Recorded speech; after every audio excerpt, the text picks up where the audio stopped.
Are you ready to explore the adventure of your lifetime? It is time to visit southern Brazil. Get ready to learn all the advice that you need to have the unbelievable experience in southern Brazil.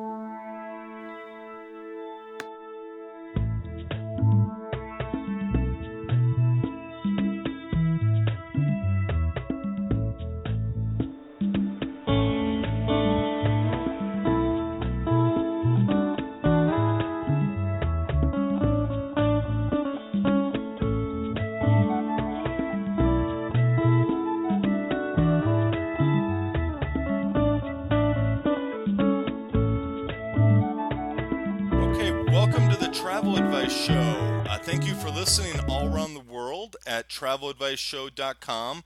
And we're also on iTunes. And I'd like to, we have a great show today. And I'm Chris Newton, one of the co-hosts. And I'd like to introduce my other co-host. How you doing, Jerry? Oh, fantastic. Oh, great. Yeah, would you like to introduce our guests and I'd love topic? to. Okay. Today we have Martha Tavera from Marnella Tours, Marnella Tours, talking today with us about southern Brazil. Welcome to the show, Martha. Thank you, Jerry and Chris. A pleasure being with you. Yeah. And we are going to try and move kind of fast down the southern part of Brazil. Right.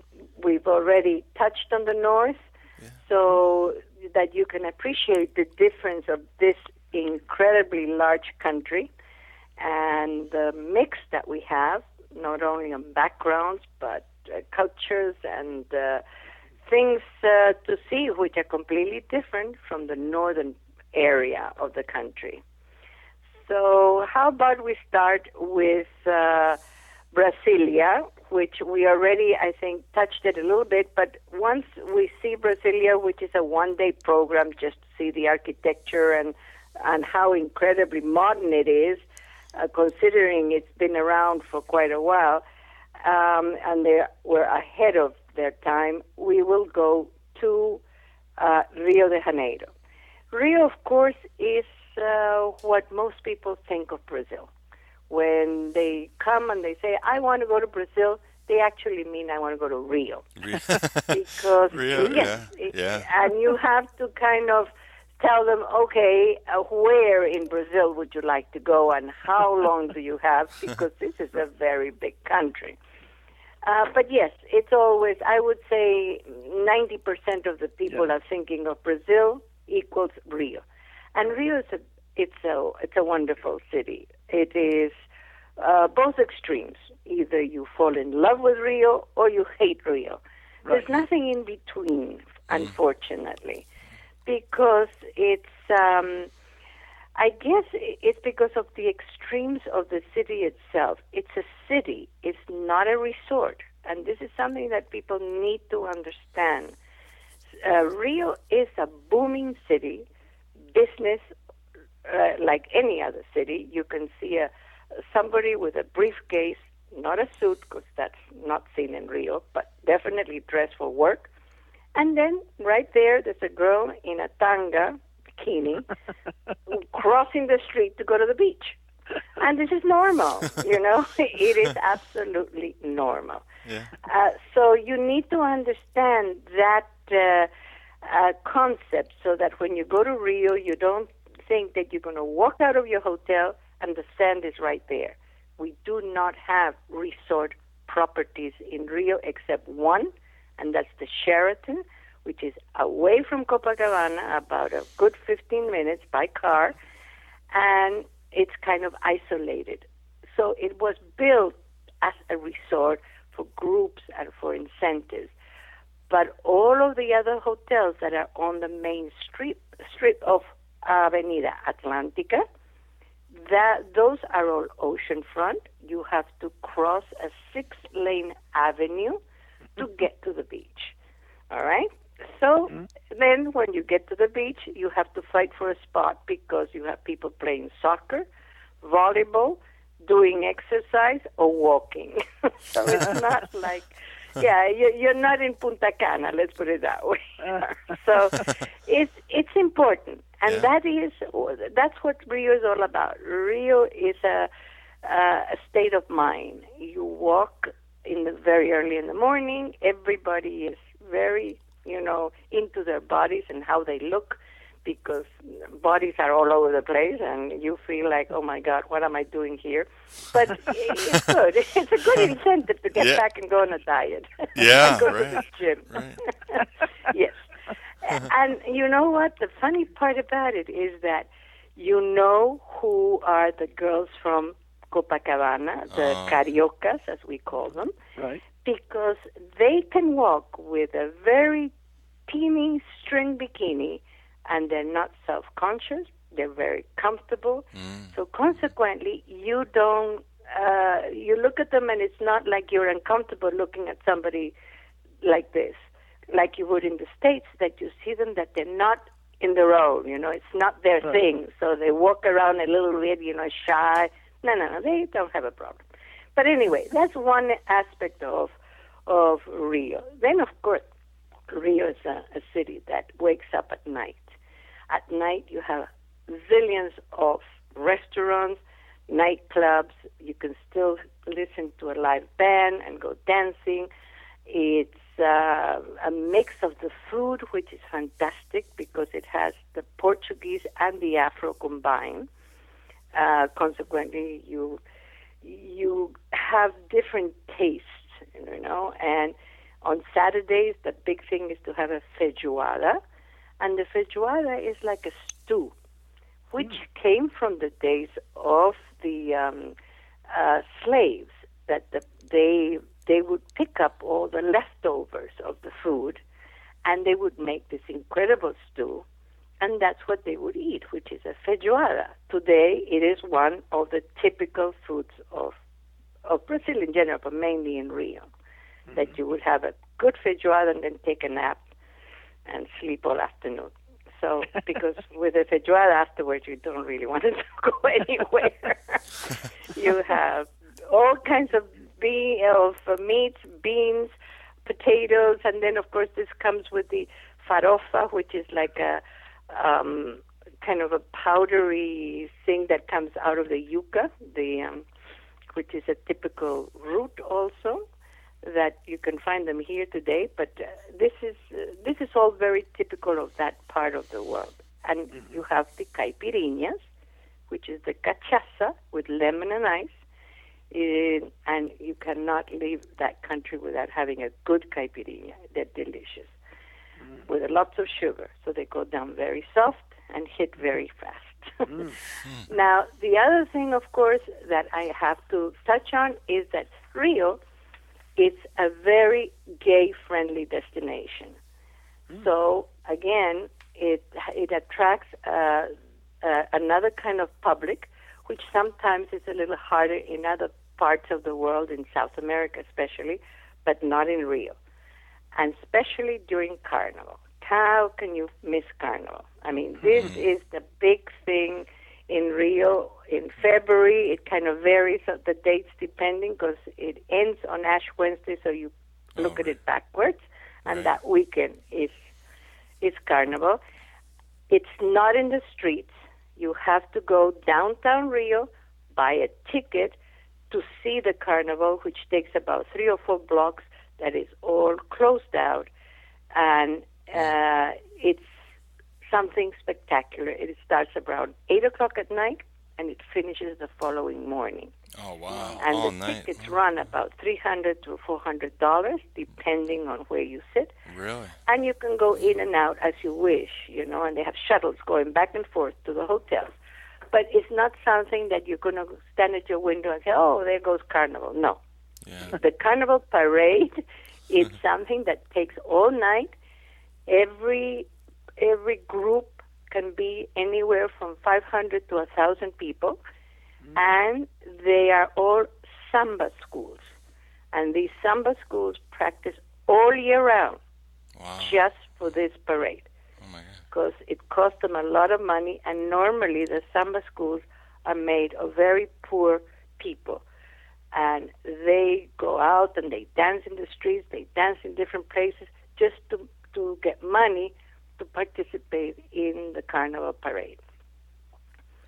So it is, it's something that Brazil lives for every year. At this point right now, they're already getting ready for Carnival, and they just live for that. This is the big thing, Carnival and soccer. Mm-hmm. And they're happy. That's all you need in life. Yeah. Absolutely. What do you need anymore? That's it. But again, Rio is it's a place that besides this, of course, you have the most beautiful bay in the world. Guanabara Bay, compared to Hong Kong and Australia, is one of the most beautiful bays in the world. When you have Corcovado at one side and Sugarloaf at the other. Corcovado is where that big Christ the Redeemer is. Oh, right. And then the other mountain on the other side, which is Sugarloaf, Pan de Azúcar, which makes it for spectacular scenery. That's why Rio also, it's a very big destination for incentives. Corporations love to, take their people to Rio because it gives them a little bit of everything, and it's supposed to be very exotic, something that probably most people cannot afford to go on their own, but if it's given to them as a prize, it's a fabulous thing. Could you spend a second talking about how we get to the top of Pan de Azúcar? I think that is Pan de Azúcar. You have a chair lift that takes you to two steps. You halfway, which is the first part of the mountain, and then there's a second one which is even higher. And the whole idea is, of course, to be able to see the whole view of Copacabana and Rio and the bay and all of this. And then on the other side with Christ the Redeemer, that's a different situation. We have the cable car, and we have like a subway that goes up, right? Mm-hmm. A train, or if not, we also have a road that goes all the way up, so we have choices of going by jeep and seeing the Tijuca forest, or going the buses that go up to a certain level, and then from there you have to walk the steps. So it's something that people, if they have problems walking, they can go as far as to the first level, because you do have a lot of steps that you have to climb to get to the very top, where the actual statue is. While we're still on Rio, can you give just a couple of examples of like day trips? Are there beaches that they think Ipanema should be anywhere nearby Rio? Certainly. The most popular part to stay is in Copacabana. Copacabana is not only an area, like, say, Manhattan, but the important thing is where in Copacabana, which is the same thing as New York, where in Manhattan. Mm-hmm. So you want to be on Avenida Atlantica, which is the main strip, and that's oceanfront. From there, this avenue continues all the way around until it gets to Ipanema. Ipanema is mostly also oceanfront, of course, but it is where all the high-end apartments are. So it's a combination of apartments and hotels. There are not that many hotels there. Now we have the Fasano, which it's today probably right under the Copacabana Palace, but on the modern side, it's probably the only new hotel we have. And the Caesars Park, of course, and others, other hotels in the area of Ipanema. But Copacabana, Avenida Atlantica, still is the most popular place to be at. And being that the Copacabana Palace is the gem, it is a national monument today. And it's on its own. It's a Belmore hotel. Oh, really? Very expensive, but very beautiful. And the service, I bet, is impeccable. Oh, certainly, up to the Belmore, like all of those hotels, this chain of hotels. It is very, very deluxe. And believe it or not, it's also very popular because the people that are traveling obviously are high-end people, most of them, that can afford to do these trips. So the hotel fits right into their needs. It is not a destination for somebody that says, well, I have, $1,500 and I want to air and land, and it's not going to work. It's not realistic because you're going to spend over $1,000 just on air, and those hotels are not cheap. But again, it's definitely a destination that you have to go at least once in your lifetime. Yeah. Right. Yeah. So it's worth saving for it.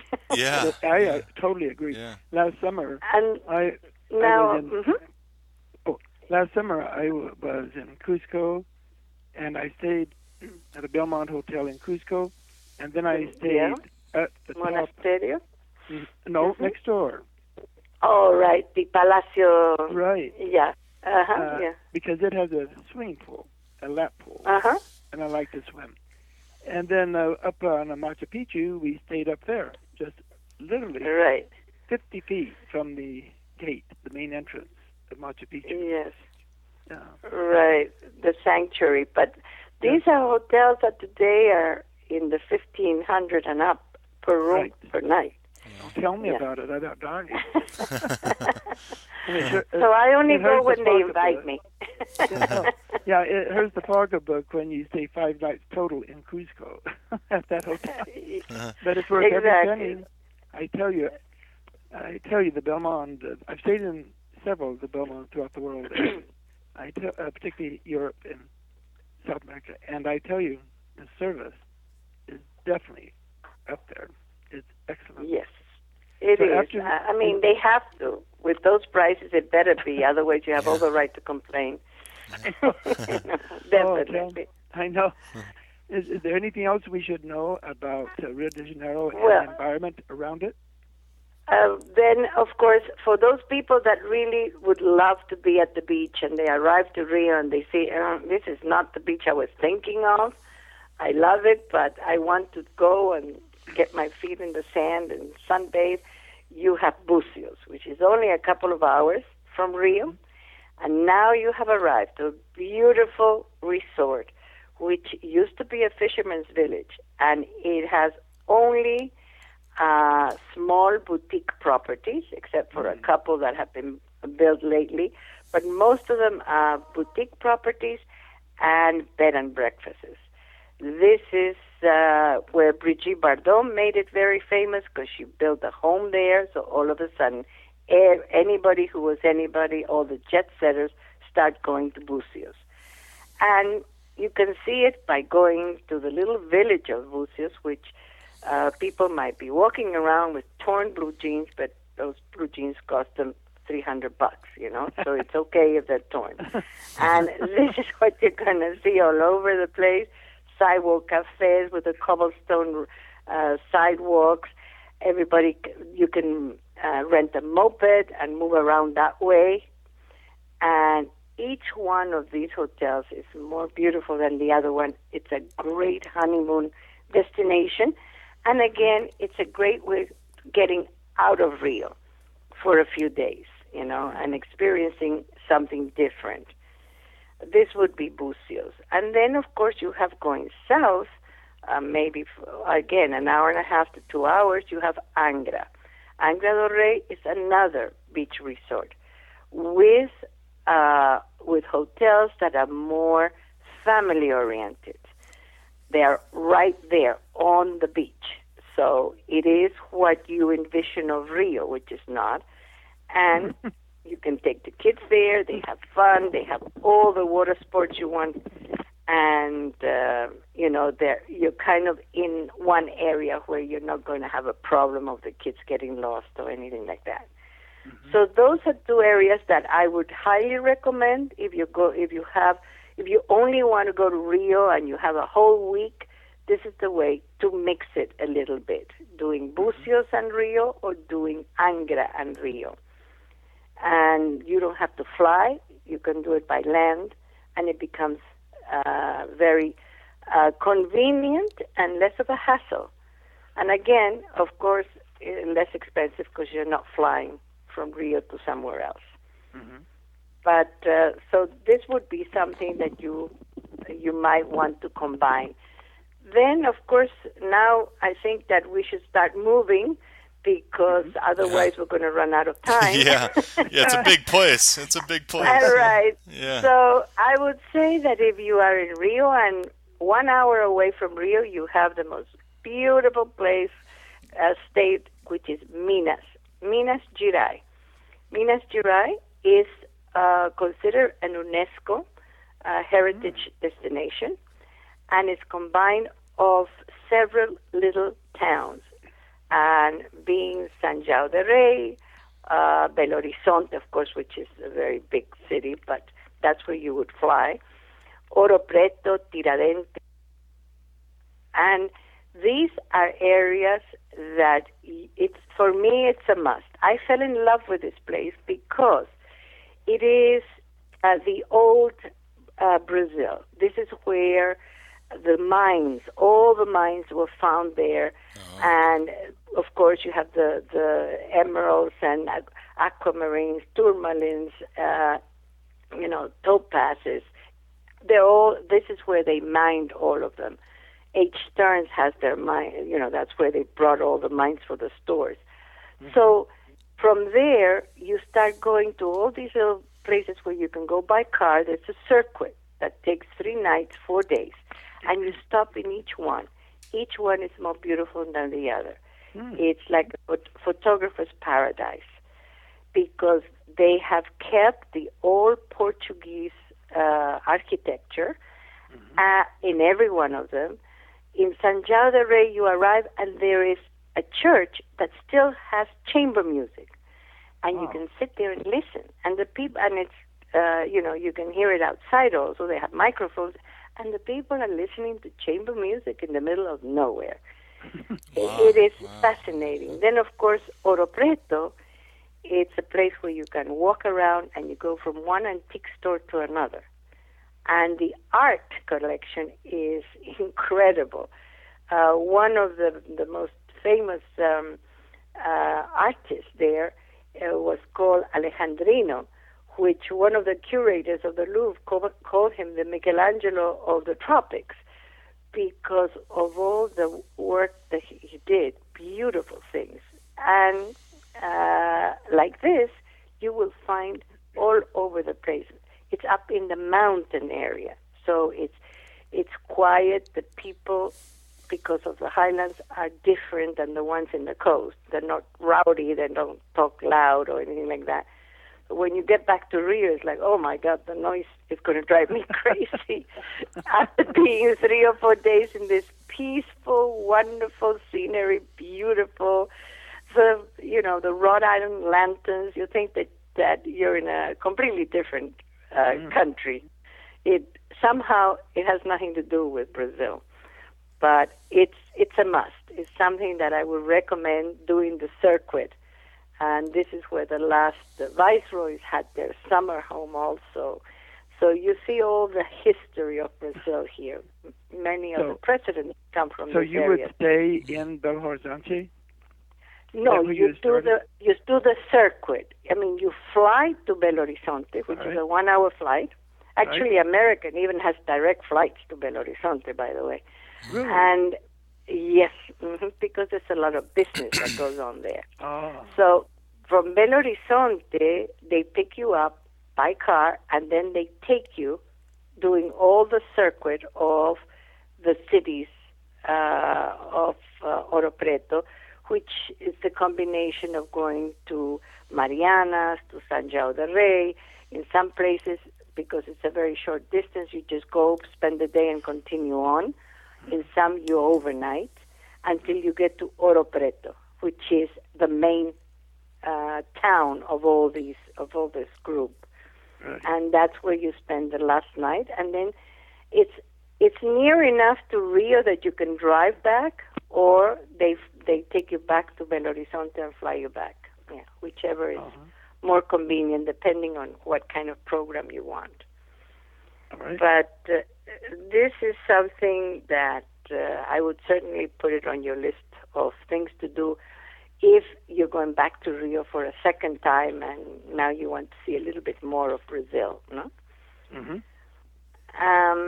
Then, of course, from there, we start moving to the Mato Grosso. Now you're looking at the adventure travel. Mato Grosso is all the area, the Pantanal, which is like the Everglades, and you have Mato Grosso is divided between the Mato Grosso South and Mato Grosso North. You have you fly either to Campo Grande in the south or Cuiabá in the north. These are all adventure travel. This is not for everybody. We don't have high-end hotels, of course. They're all haciendas, estates, farms, but estates, I have to say, because it's not a farm. And they have converted them into like bed and breakfasts. They're very beautiful. They're all the owners still live there. And that's where you stay. And then from there, they take you on daily excursions to see the wildlife, which is one of the biggest in Brazil. And this is, of course, bordering Bolivia. And from there, you can easily go to Santa Cruz. But it's something that people are looking for because it's different and very, very unexplored. It's very real. This is not Disneyland. So you can go by horseback, and as I said before, it's not for everybody because some people love to see this, but they want to go back to their air-conditioned room with a TV, flat TV. No, it's not going to happen. Right? Right. So you need to rough it up a little bit. And here, of course, the programs are normally for 3 nights because by the time you get to Cuiabá or to Campo Grande, you have a good 2 or 3 hours to get up to the point of where you're going to start your programs. So with 3 nights, you see just enough. Of course, you have 3, 4, 10 nights, depending on how adventurous and how much into the ecology you are. But the average tourist would go for 3 nights, and you can fly from Rio with no problem. And of course, now you also have going further south. You have Santa Catalina. What a surprise. Santa Catalina has nothing to do with the rest of Brazil either. Most of the immigration was German. So you have blonde, blue-eyed people. Many of the crew members of TAM and what used to be Varig came from that area. And they have great wines. And, of course, all the wine probably that supplies Rio Brazilian wine comes from that area. And then you also have Florianopolis and all these beach resorts on the coast, which are beautiful. And again, these are all the same type as in Bucios, with boutique properties, bed and breakfasts, small, not that popular with the Americans because they don't know it, but the beaches are gorgeous. And they're very popular with the local and people from Paraguay because they can easily drive there, and Argentinians and Brazilians, of course. So they're very happy to keep it that way because that keeps the price low. Exactly, and it's for them. And it is, like always, their own little secret because it's beautiful.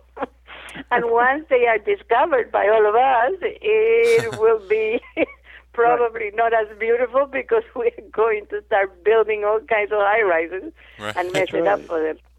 Yeah, but right now, you want to really see something great, go to to Isla Grande, which is one of the places that have all these hotels, and they also have houses for rent.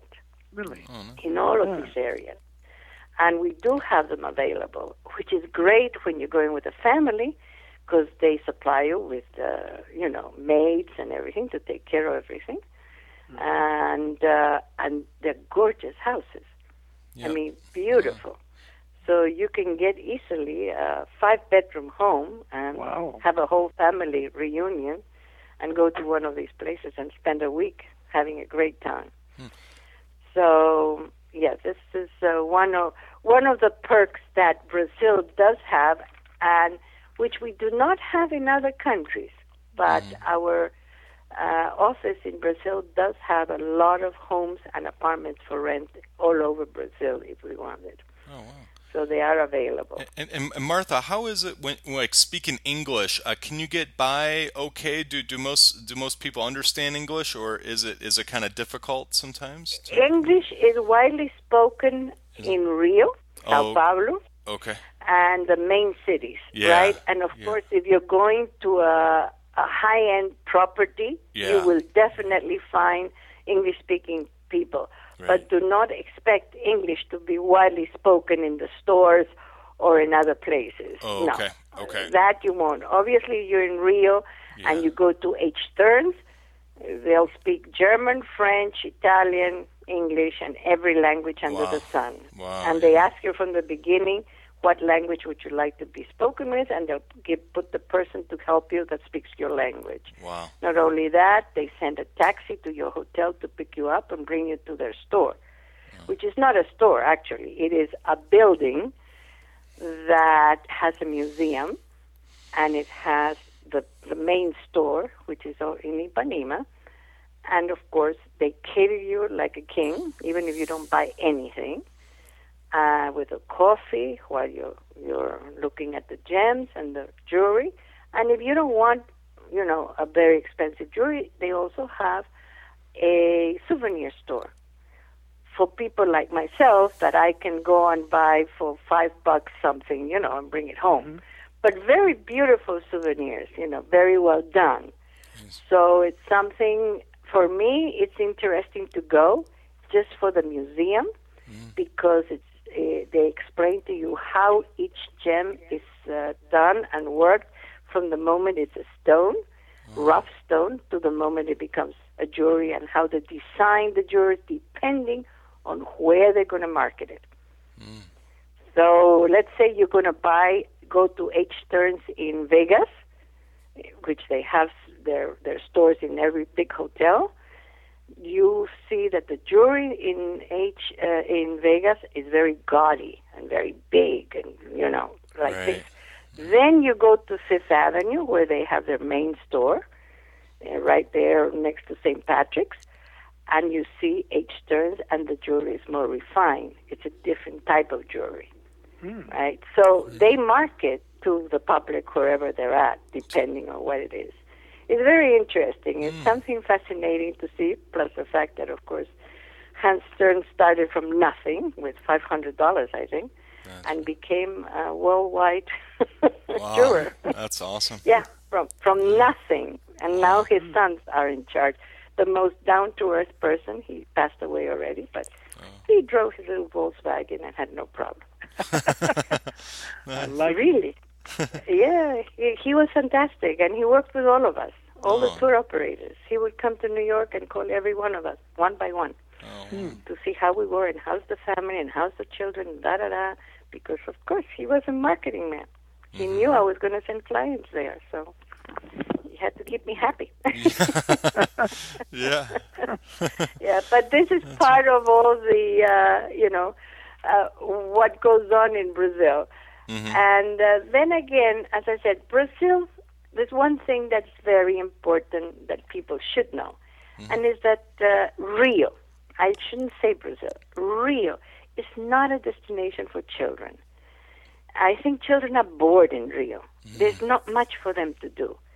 Rio is a night country, and during the day, the people are just lying on the beach or, all tired from the night. At the hotels in their pools, waiting for nightfall or waiting for 5 o'clock to go have their first drink, right? Yeah. Kids are very bored because there's nothing much for them to do.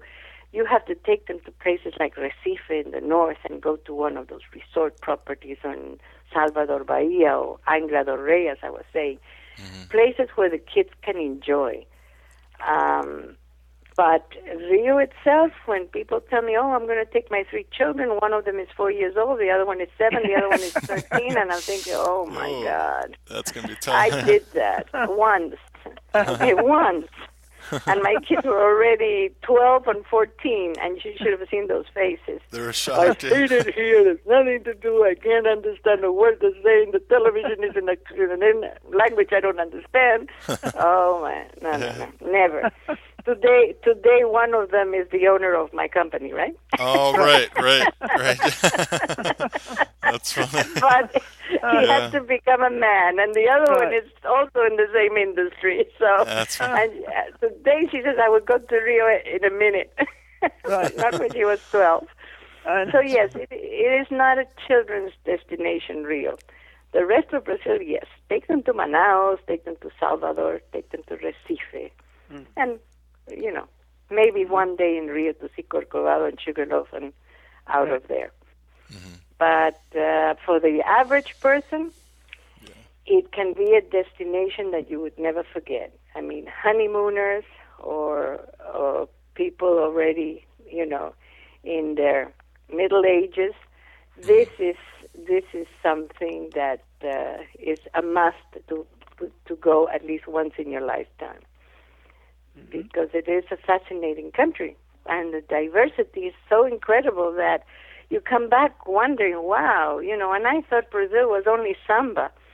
No, it is a little bit of everything, and very European in many respects.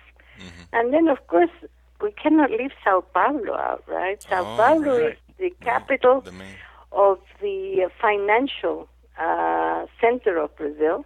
This is where the stock market is. And when you arrive to Sao Paulo, you have to kind of make sure you're in Sao Paulo and not in New York, because it's all high-risers. Everybody has a suit, okay, which is nothing that you see anywhere else. Yeah. Everybody is in business. Rush, very in a hurry, everything. And the traffic is tremendous. But it is the place where all the banks are, so most businessmen will go to Sao Paulo for business. We have private limos, one of the only places in Brazil where you would have private limos, and many of them have to be registered by the companies that are sending executives down there because they want the security. Right. So we can only order certain types of transportation that will be cleared by their corporations.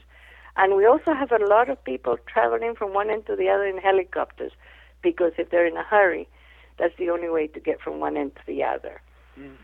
And again, of course, this is one of the main ports for all the cruises in Santos. And it is about 2 hours from Sao Paulo. Many people going on cruises will arrive to Santos and say, we want to do a day trip to Sao Paulo. Say, yeah, I guess so, but you're going to spend most of the time trying to get there and out. Yeah, the traffic, right? Yeah. Right. Because the traffic is tremendous, yes, especially if you're doing it on a weekday, from Monday to Friday.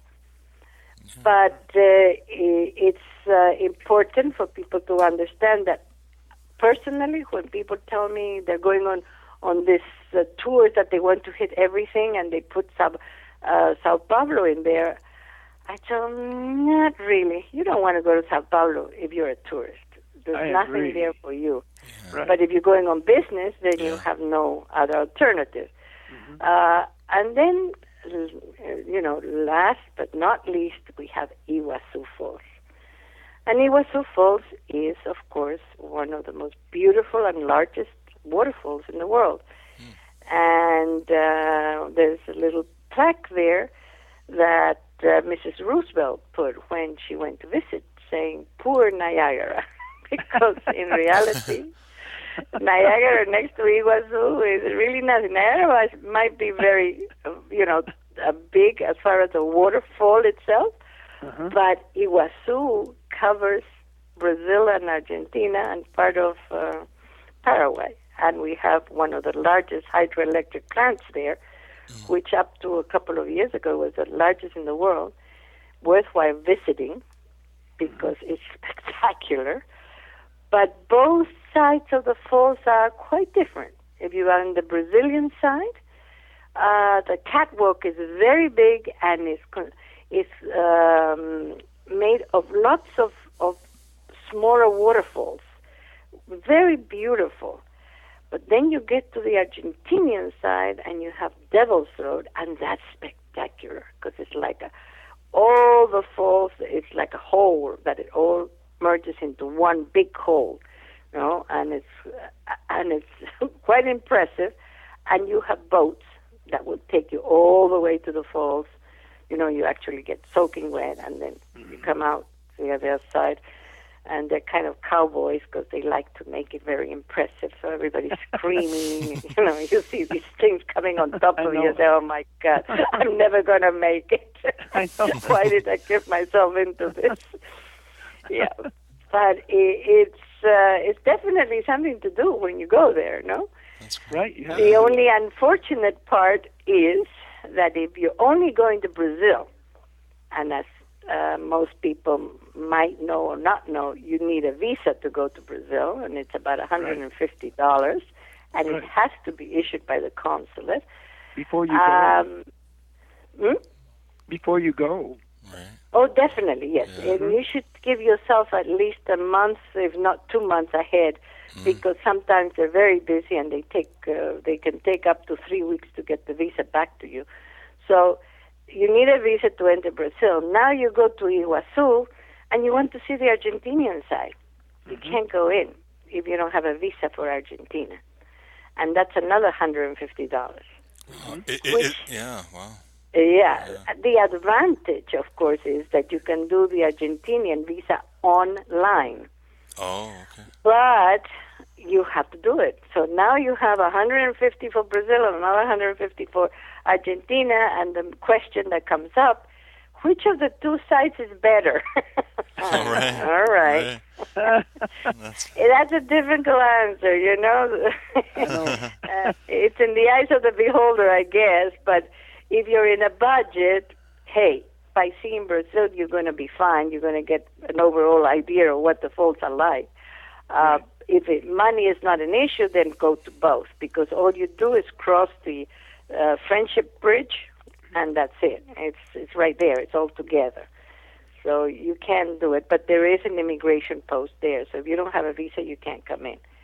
Let me ask, can you, if you go, you're in Brazil, you go to the Argentinian side, can you come back to Brazil on the same visa? Oh, yes. The visa for Brazil and also for Argentina is good for 3 to 5 years. So, make use of it and go back. You can go in and out as many times as you want to. Oh, wow. And is that for Europeans, too? Do Europeans need a visa, too? Most Europeans. And I think that in the case of Europeans, many of them might not need a visa. Oh, okay.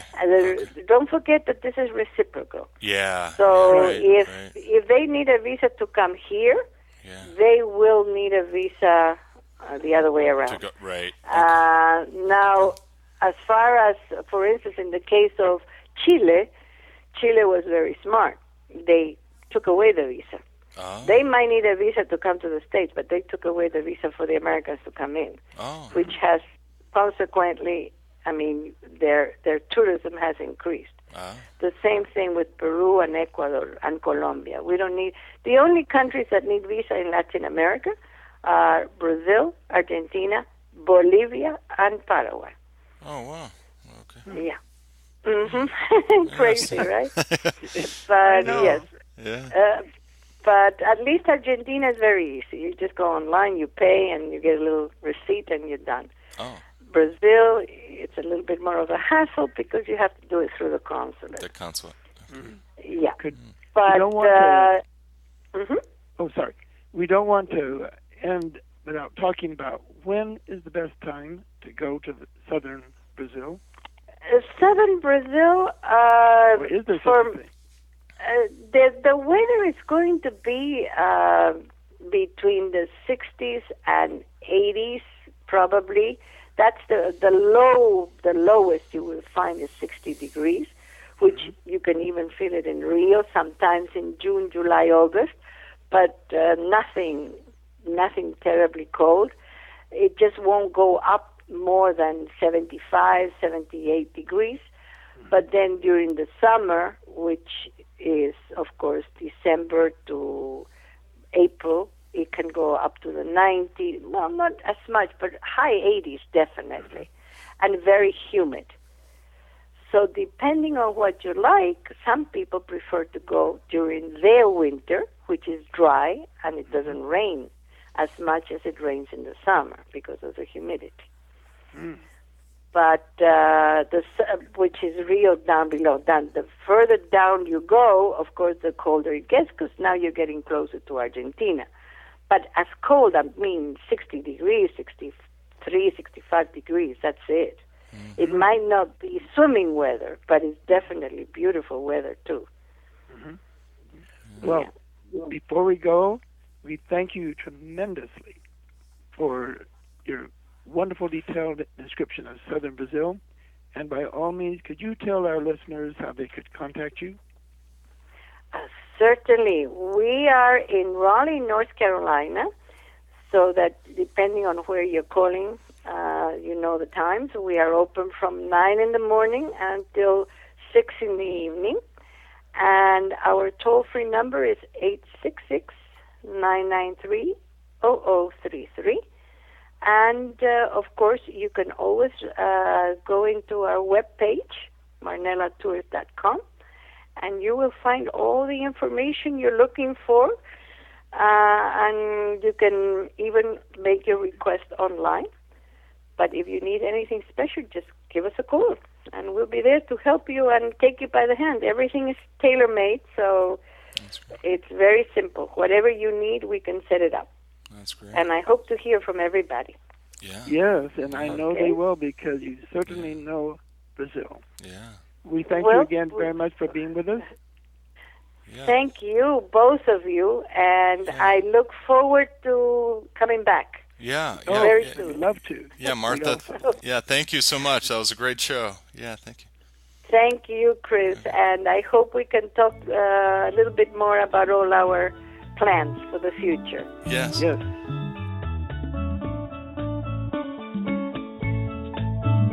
Thank you for listening to our show from all around the world. We really appreciate that. And we'd like to give a shout out. Thank you to Stephen Pratt for helping compose the music, the wonderful intro and the ending of the show.